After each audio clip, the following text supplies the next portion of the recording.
बहू, तुम्हारे मायके से फोन नहीं आया क्या किसी का? मम्मी जी, मुझे भाई और भाभी का फोन तो रोज आता है। कोई बात?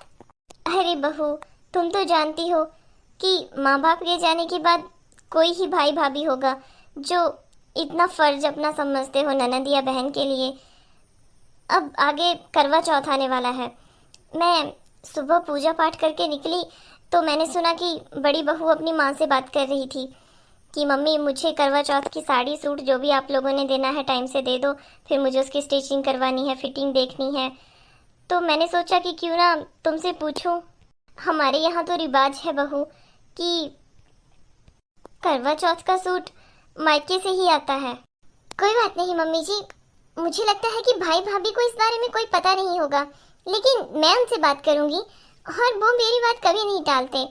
और आप तो जानते हो कि भाई भाभी मुझसे कितना ज्यादा प्यार करते हैं। ठीक है बहू, मैं चाहती हूँ कि जब भी तुम्हारी सभी देवरानी जेठानियां साथ बैठे तो तुम्हारा सिर नीचे नहीं होना चाहिए। अब रिवाज तो रिवाज है, सूट तो मायके से ही आता है। ठीक है मम्मी जी, मैं उनसे बात करूंगी।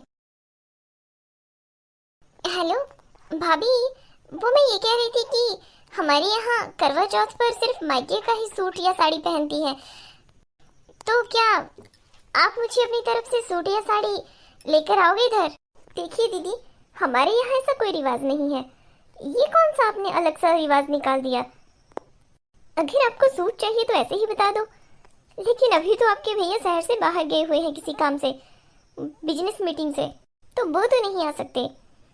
और आप तो जानती हो मेरा भी बिजी शेड्यूल है, मैं भी नहीं आ सकती। हाँ, हम लोग आपको 500 रुपये डाल देंगे, आप हमारी तरफ से सूट ले लेना। जी भाभी, 500 में कौन सा सूट आ जाएगा? अब मैं क्या करूं? सुमन, तुमने अभी तक चाय नहीं रखी? दीदी, वो मैं थोड़ी टेंशन में थी, बस अभी चाय रखती हूँ। सुमन, क्या बात हो गई? कुछ नहीं दीदी, अभी अभी मम्मी जी ने बताया कि हमारे यहाँ रिवाज है कि करवा चौथ पर मायके से आया हुआ सूट ही पहनती है पूजा के वक्त। आप तो जानती हैं, अब मेरे मम्मी पापा तो है नहीं जो इतनी चिंता करेंगे मेरी, और भैया भाभी तो अपने अपनी गृहस्थी में उलझे हुए हैं। मैंने अभी भाभी को फ़ोन भी किया था, लेकिन मुझे उनका मूड अच्छा नहीं लगा, और सच बताऊं तो मुझे मांगते हुए बहुत ही शर्म आ रही थी।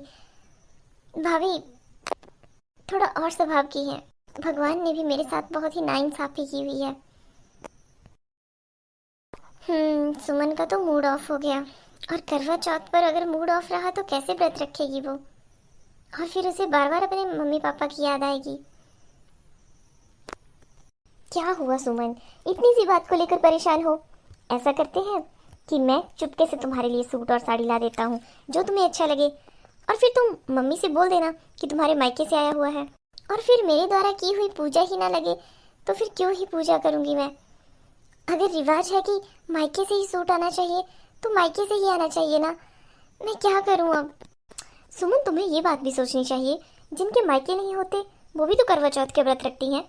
आप भी ना जी, कैसी बातें करते हो, मायका तो सबका होता है।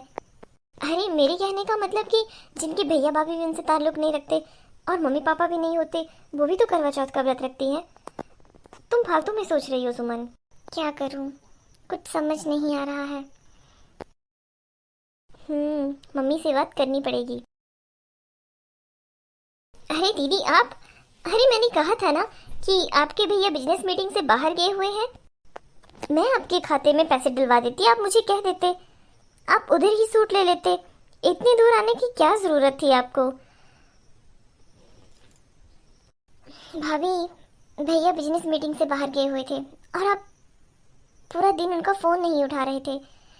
वजह चाहे जो भी हो, भैया को आपकी टेंशन हो रही थी, इसलिए उन्होंने मुझे भेजा इधर कि जाकर मैं देखूं आखिर बात क्या है। अरे मेरा फोन गुम हो गया था, अभी अभी मिला है।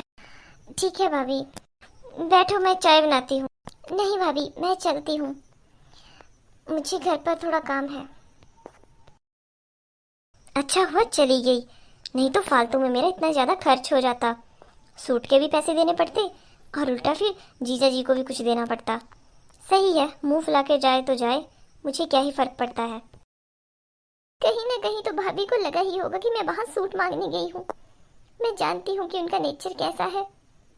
तो तुम क्यों चली गई थी सुमन? तुम बता भी सकती थी ना, मैं चला जाता और बता देता उधर कि बस देखने आया था कि आप फोन क्यों नहीं उठा रहे थे, या फिर मैं तुम्हारे साथ चलता तो खूब जवाब देता उसे। लेकिन मैं तो अभी तक भी उसी सोच पर अटकी हुई हूँ। मायके से सूट नहीं आया तो व्रत कैसे रखूंगी? बहू देखना जरा, ये सूट कैसा है? वाह मम्मी जी, ये तो बहुत अच्छा है। आप अपने लिए लाई क्या? अरे नहीं बहू, तुम्हें अच्छा लगा ना, इसीलिए मैं तुम्हारे लिए लाई हूँ। अब तुम करवा चौथ पर यही सूट पहनोगी। लेकिन मम्मी जी, करवा चौथ पर तो मायके से आया हुआ सूट पहनते हैं, यहाँ तो यही रिवाज है। तो क्या मैं ये सूट पहनकर पूजा में बैठ जाऊंगी तो पूजा सफल हो जाएगी? मायके से भी सूट माँ ही देती है, और मैं भी तो तुम्हारी माँ हूँ। बताओ, तुम मुझे अपनी माँ नहीं मानती हो? मम्मी जी लेकिन बेटा, जिन लड़कियों के मायके वाले उनकी कदर नहीं करते, वो लड़कियां कभी मायके नहीं जाती, तो क्या वो फिर करवा चौथ का व्रत नहीं रखती? और मुझे तो पहले से ही पता था कि तुम्हारे भैया भाभी ऐसा ही करेंगे।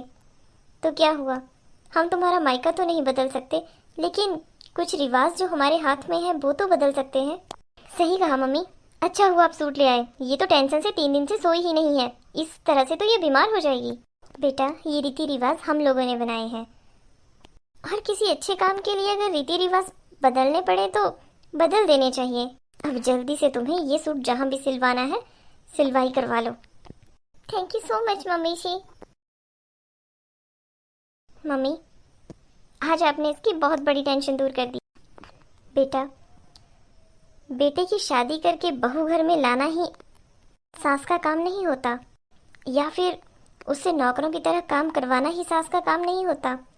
बहू की भावनाओं को समझना भी सास का काम है। बहू को कैसे खुश रखना है ये भी सास का काम है। तो सब कुछ छोड़कर आखिर हमारे तुम्हारे लिए ही तो आई है अगले घर, तो फिर क्या मैं इसकी खुशी का इतना सा ख्याल नहीं रख सकती? मम्मी, काश सब लोगों की सोच आपके जैसी हो जाए। अच्छा ठीक है, अब जाकर चाय बना कर ला मेरे लिए, और हाँ, बहू को तंग मत करना कि जाकर तू अब चाय बना, नहीं तो खुद बना कर लेकर आ चाय। मम्मी, और घरों में माँ बोलती हैं कि हमारा बेटा काम नहीं करेगा किचन का। एक आप हमने अकेली माँ देखी जो ऐसा कहती है कि तू भी किचन का काम किया कर। बेटा, काम कोई बड़ा छोटा नहीं होता, और इसमें क्या गलत हो गया अगर तुम अपनी बीवी की थोड़ी सी सहायता कर दोगे उसका काम करवाने में। वो पूरा दिन तुम्हारा घर संभालती है, तुम्हारे माँ बाप का ख्याल रखती है, घर की हर छोटी बड़ी चीज का ख्याल रखती है। तो क्या तुम 5 मिनट के लिए उसे आराम नहीं दे सकते? अरे ठीक है मम्मी, जाता हूँ, चाय बना कर लाता हूँ, आप बैठें। हेलो दोस्तों, कमेंट करके जरूर बताएं आपको हमारी वीडियो कैसी लगी। मिलेंगे अगले वीडियो में। Bye bye.